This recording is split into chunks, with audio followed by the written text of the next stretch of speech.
So guys, ipaprank po natin si Amara. Yung pamangkin ni My Loves, yung aking inaanak. Ayan.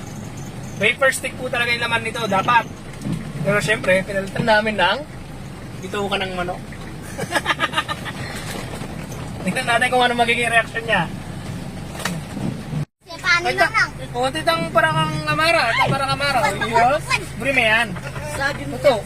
Sapo. Gana. Nesurang. Nasabi mo na din. Nasabi mo? Dinita mo yung kapali. Ay, may mabali kuya. Ay. Dinita mo yung kapali. Open mo na, Mara. Takpo mo na. Sige, makakainin. Hindi makasip yan.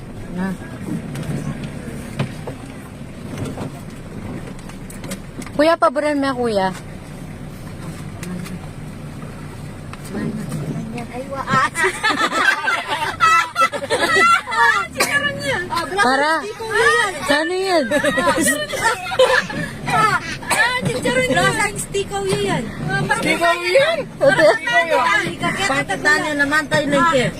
Ayaw pikyo. Balik yan. Pikyo. Huwag ka markin. Marami itang kaya. Itang ice cream yan. Manyaman lang, kuya. Bukala mo sa niya lang. Na, kuya, manyaman lang. Mara, huwag ka ma... Ikaw mo, Nads. Patulputan na lang. Patulputan na lang yan. Sali ka tayo sikaw po na. A few moments later. Sa prank, kala niya, stiko ngayon pala, chicharon. Chicharon, bituka. Sabog na ngayon.